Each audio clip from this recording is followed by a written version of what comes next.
Good afternoon, Miss Gonzalez. How are you today? I'm fine. How are you? Good. Thank you for coming back. You're welcome. I'm so glad you're here. I've thought about what we talked about at our last session, and I want to review where we were, and then let's take it from there and talk about what steps we can take to help you in your situation. Okay. Okay. So again, you're the 42 years old, mother of 5 children, 4 girls and a boy, and a set of twins. Yeah. Wow, that's a lot. I commend you. Miss Gonzalez. Okay, so when we last spoke, you mentioned that your aunt, who is more like a sister to you, calls you continuously about and shares situations that are happening in her household with her son and daughter. Her son is a special needs young man, and the daughter is the one, and that's causing her some problems and issues in school and at home, and that's understandable. But the main problem is the issue that she's having with her daughter. The daughter is growing up. She's 14 years old. She wants to do as a 14-year-old would do, and your aunt is trying to clamp that down. I guess in her mind, wanting to protect her. You tell me if I'm wrong. But there's a lot of bickering going on between the two of them. And your aunt has grown frustrated with the situation, and so has your niece. Well, she'd be your cousin, but her daughter. And your aunt calls you for advice on how to handle the situation with the daughter. Or tells me to talk to the daughter. Okay, or tells you to talk to the daughter. Okay, and then the advice that you give is not being taken or heeded to, and so you've grown frustrated because this has been happening for quite some time. Is that right? That's right. Okay. Okay. So let's talk about this a little bit. It sounds like you're a little bit too involved in the situation, and I think you know that already. But looking from the outside in, you're invested in your family. I know you love your family. You're concerned about all people in your family, including your aunt and your niece and nephew. But from my viewpoint, I feel as though you are a little bit too close to the situation. Do you agree with that or not? Okay. So we're on the same page there. So today I'd like to talk about ways for you to pull back from that because it's causing you frustration and mental distress, right? And let's talk about ways that we can remove you gradually, because I don't think it's going to happen. It may not happen quick. I could be wrong, but we're going to eventually talk about some steps we can take to pull you back, so that the goal is to pull you away so you can focus on you and your life, and then we want your aunt to take responsibility for her life and the children and that situation. So let's talk about you, because you are the client, not your aunt. So there's some questions I want to ask you, and I want you to tell me how you feel about this. So let me just run these by. The first question is, what are you getting out of this situation? Like, are you gaining? Nothing. What are you gaining from the Nothing situation? at all. Nothing. No gain. But to be frustrated after I'm finished talking. No gain. So let me ask you this then. Why do you continue to stay involved? Do you feel responsible for your aunt and the family? You tell me. You talk to me. Share with me. What's going on there? And if you want to talk more about not just your aunt, but then let's say the broader family, you can do that. I just want to hear your thoughts on this. Well, I don't know why I continue, in all honesty. I'm just not, Trying to get it right. I don't know. You don't know why. I really don't know. I know that she used to tell my mom everything, which was her sister. But, and I guess she feels like my mom is no longer here, her sister is no longer here. So she goes to the next thing, which is the sister's daughter.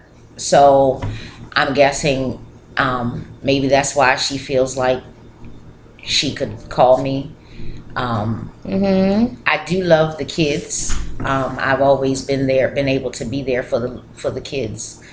Okay. Whether I talk to the mom or not, but I still want to have a relationship with the kids. Okay. because I don't want them to be mistreated either in the whole situation. Okay. So I think for me, it's a guilt thing with the kids, with her Okay. kids, Mm-hmm. as to why I have not really Let go. let go Mhm. and said enough is enough, because I know that those kids would really suffer if they don't have anybody family wise to talk to, because it's almost like she's kind of alienated the daughter from talking even to my grandmother. The daughter doesn't even want to go see her grandmom anymore, and we practically helped raise that little girl. Okay. Because her mom was doing drugs and all that kind of stuff.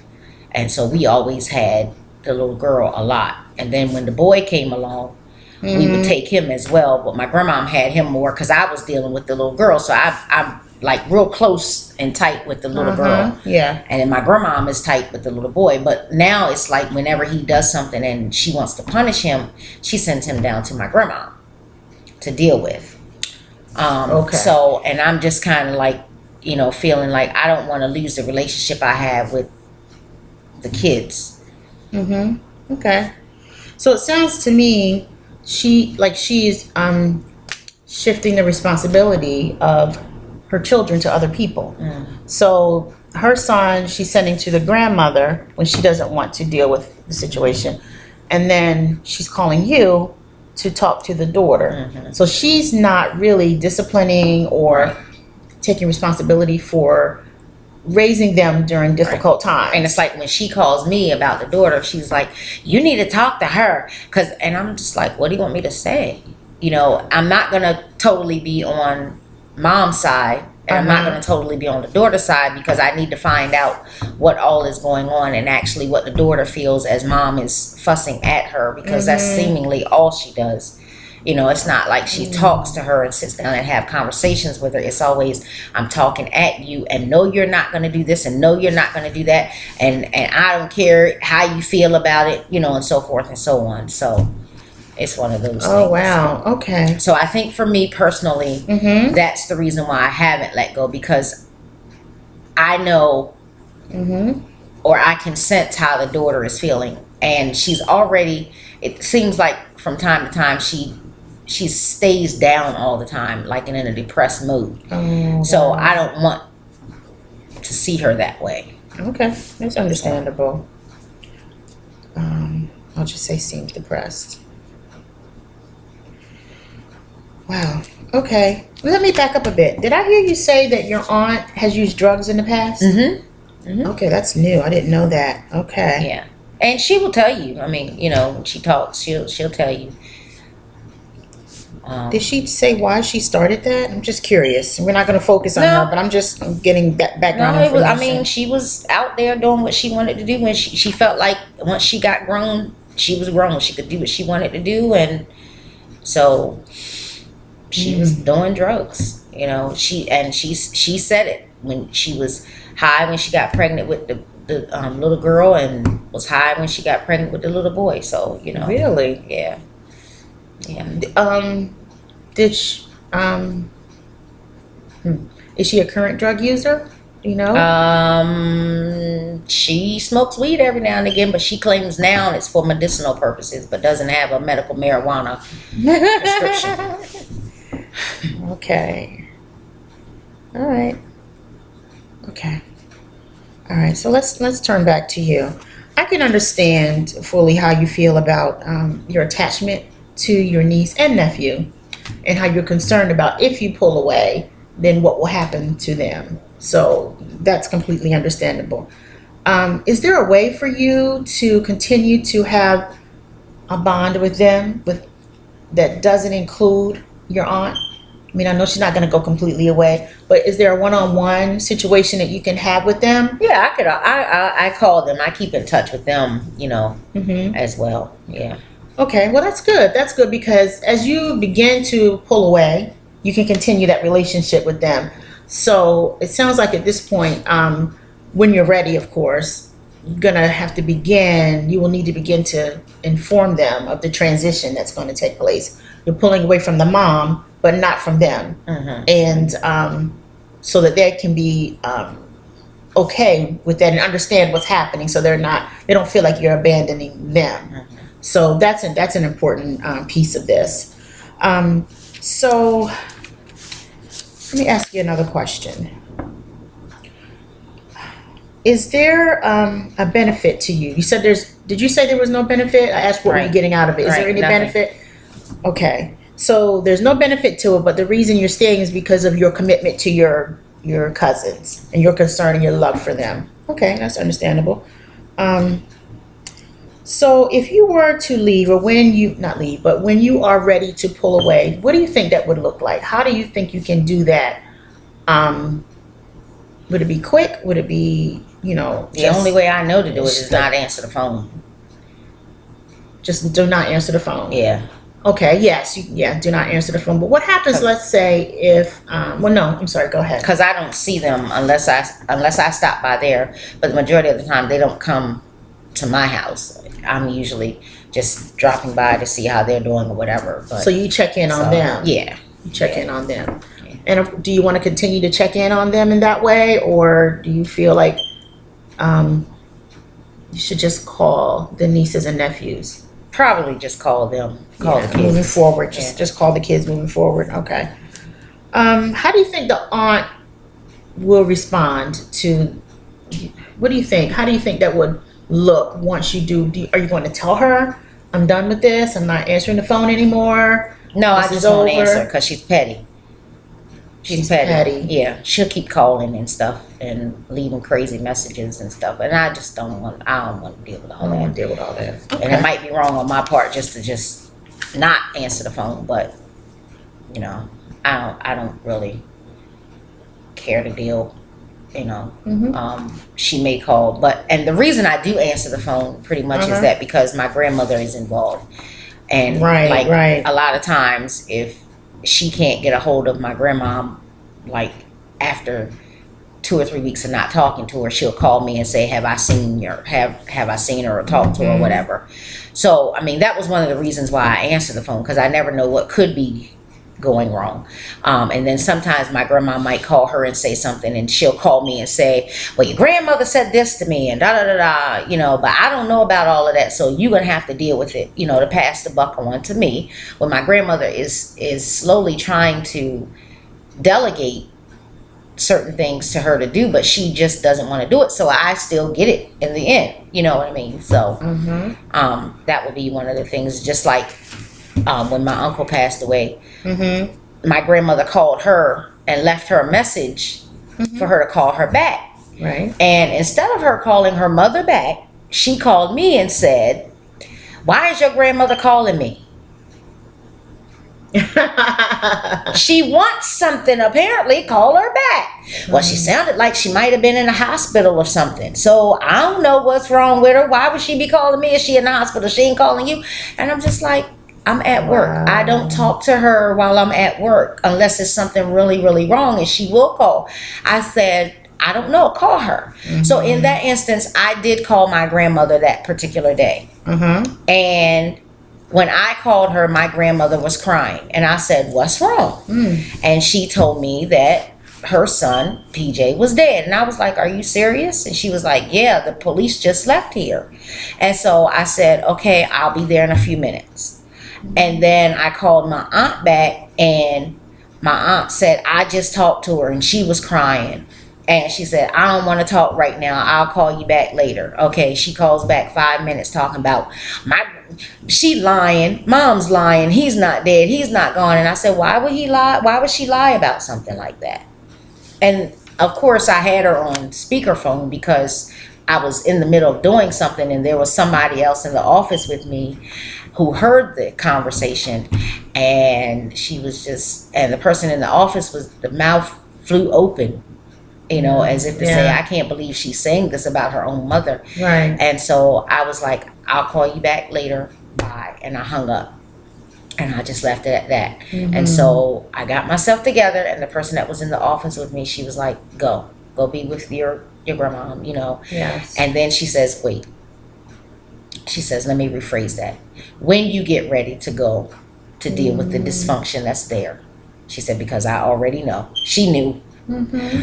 She says, then you go when you're ready. I don't want to rush you into anything. Right. So I could appreciate that, you know. Yeah. But based on, and she said, based on what I've heard, what I just heard, that conversation, she says, Yes. when you're ready to go and deal with it, then you go. Mm-hmm. So, and that's the kind of stuff that she does. So it was just like, Yeah. you know, why can't you just accept the fact that, you know, things are happening? So, Mhm. but yeah. Oh, really? So it was just like, well, you know, Oh, really? you don't talk to her, but you're calling me and asking me why is she calling you. Call her back. It's simple. Just call her back. You know, Okay. that kind of thing. All right, so I think we need to talk about the situation with your grandmother and your aunt and the mother. It seems to me there is some friction. I don't know what the right word is. Animosity. There's something there. There's something wrong because she is almost. It sounds as if she doesn't even want to talk to her mother, deal with her mother, and because of it, she's pulling you into her life again. And again, we're thinking about how we need to examine how you're involved and where you're involved and how you can pull back, so you can focus on you. So in order to do that, though, we need to understand that there's some real deep seated things going on here. And it sounds to me like your aunt needs some counseling herself, family counseling, individual counseling. I would agree. And I have in the course of the last couple of years, because it just seems like everybody that has an issue, especially like with my grandma, she'll call me and talk to me about it if she's got an issue with the youngest daughter, which is my aunt, or if she's got an issue with the other daughter, which is my other aunt. And the youngest daughter will call me if she's got an issue with her sister and her mom. And I'm just like, oh, you know, and I'm saying, well, what do you want me to do about it? And so I finally said one time, I said it to all three of them, because when my uncle died, it was a whole lot of stuff. You know, it was like things came out, not necessarily came out, but even my aunt that's older than me, well, both of them are older than me, but the other aunt, she got up at the funeral and said some things she was throwing slurs at my grandmother, you know, and stuff like that. Wow. But I said to all of them, you all need some counseling. You really need some family counseling, and to get together and to hash out your issues. And because you know, it's just a lot.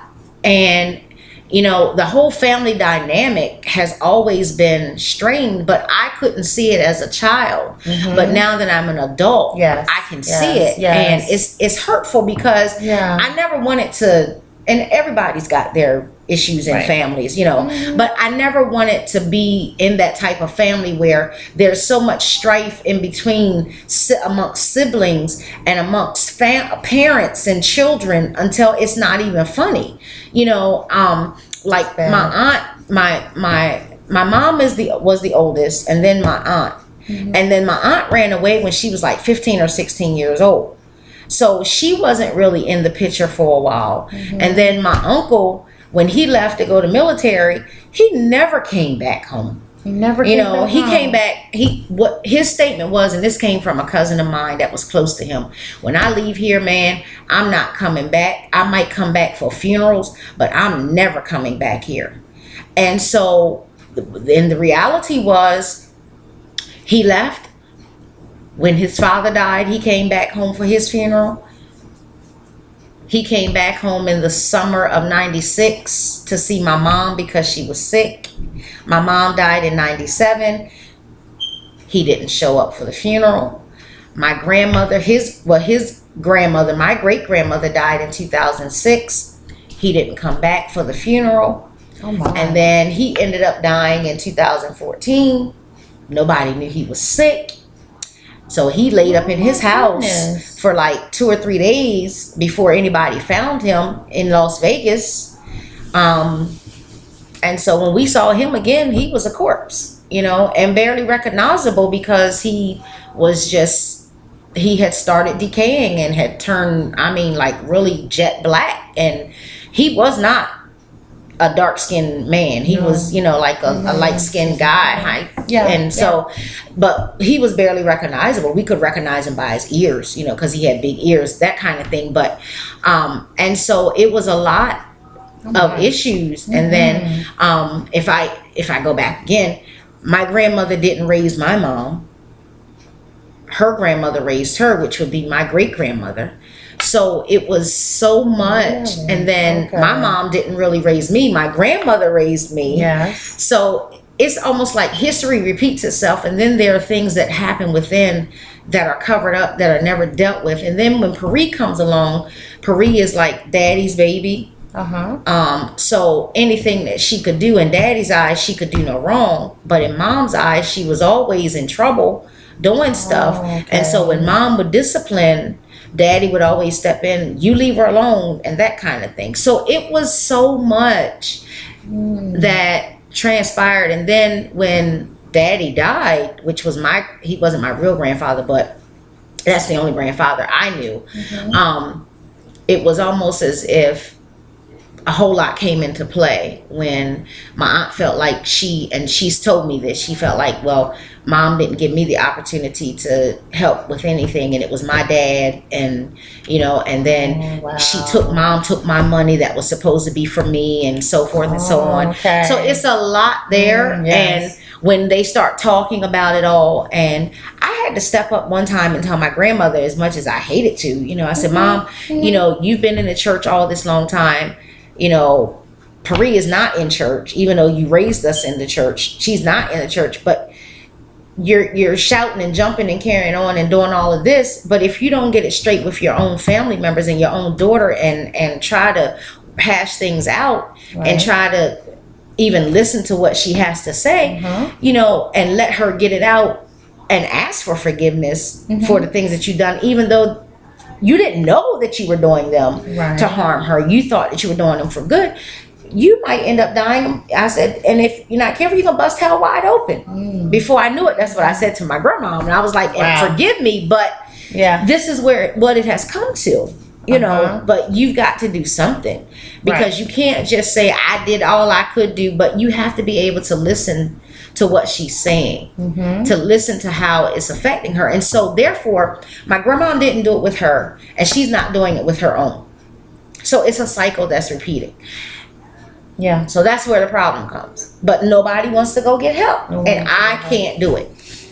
Well, you brought me right to my next question.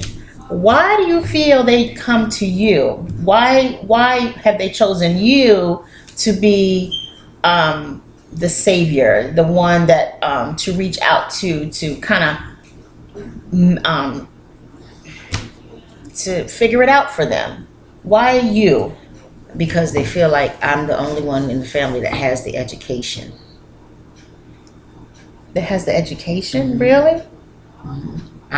So to them, I'm smart. You understand? You're the smart one in the family. Yeah, to them. I don't feel that way, but yeah, I understand what you're saying. and I don't portray that, but to them, they feel like, well, you got the education, so you should know about how to deal with this stuff. In other words, and that's kind of sort of like the attitude I get when I'm being pulled in and told about it. And have you said to them, yes, I have an education, and I'm thankful that I do, grateful that I have been educated. However, I'm not at this point, let's say it that way, at this point, this situation is so serious that we need outside, or the family needs outside counsel, independent counsel. I haven't said all of that, but I've said that they need counseling. They need to go to counseling. But I have not said, you know, about the education and all that. No, I have not. Okay. Because it seems like it sounds like, not just seems like, it is the big draw. Like they're turning to you for counseling, as opposed to turning to an outside source who could give them the help that they really, really need. And I think it's all, and it is true, but I think it all has to do with pride as well. Because my grandmother is a prideful woman, and it's like she's not going to admit that there's issues.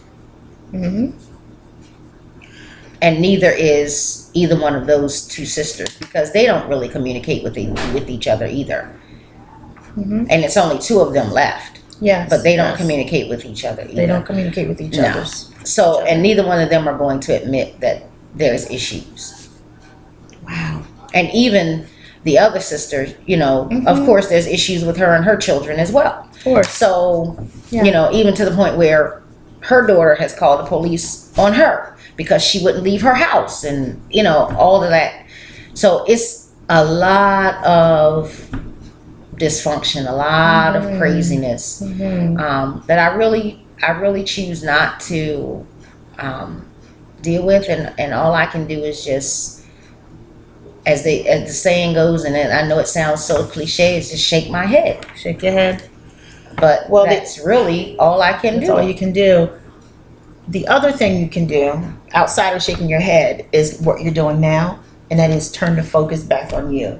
Because at this point in your life, your focus has been on them and saving the family, helping to keep things from becoming confrontation as much as you can. Try to keep things at peace, I guess is the best word, peaceful. And yes, we have these areas and this one doesn't like that one, and you know, there's all these conflicts. So they've been kind of just under the cover. They're boiling, but the lid hasn't come off the pot yet. But at this point, it's so hot that it's about to, you know, get really bad, and we're trying to prevent that. And we want to prevent you from being in all of that when it does happen. So this is the thing, and this is what families do a lot. They keep situations undercover. Not that they're doing it purposefully, but we try to handle matters within the family, in the home, and keep them there. Let's work this out. Let's talk this through. But apparently, it's obvious that things are not working out as much anymore. And you know, the other side of it too is your grandmother is getting older, yes, I know there's pride there with elderly people. They've been living their whole life, you know, this way. And like you said, I did the best I could, but that doesn't mean that other people were not hurt because of the actions or the choices that were made.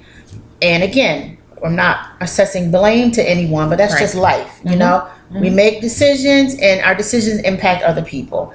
And it's true, we do need to hear out what the other person is saying. We can't not minimize what people are feeling. If they feel this way, you know, perception is reality. It's their reality. They perceive that, you know, in the incident you said, your aunt felt left out of her father's funeral ceremony or all of that, and then financially she felt left out. She didn't get her part. You know, that's just one piece of it. There's a lot of animosity there, and it's pulling you in. And because you're the client that I'm working with right now, I feel like it's time for you to pull away, recommend the counseling, even if you have to find it for them. Whether they accept it or not, that's on them. But again, you know, I'm cutting it right here. This is the information that you need. Let's focus on you. So that's where I want to go in the next session. Let's talk more about what you can do now. We want to talk about that music career that you want to get off the ground. And, you know, we want to see that smile come out so you can think about you and, you know, focus on your life. But I did learn a lot today. I will say I didn't know that. I didn't know about the aunt, and I didn't know. I do the situation with the uncle, and then the current aunt and the past drug history. I didn't know about that. So I got a few nuggets from you, which is good. So we're going to build on that in our next session. So let's wrap up for today, and we'll talk about it in the next session. Okay. All right. Let's shake hands again. Thanks for talking to me. Thank you. Thank you.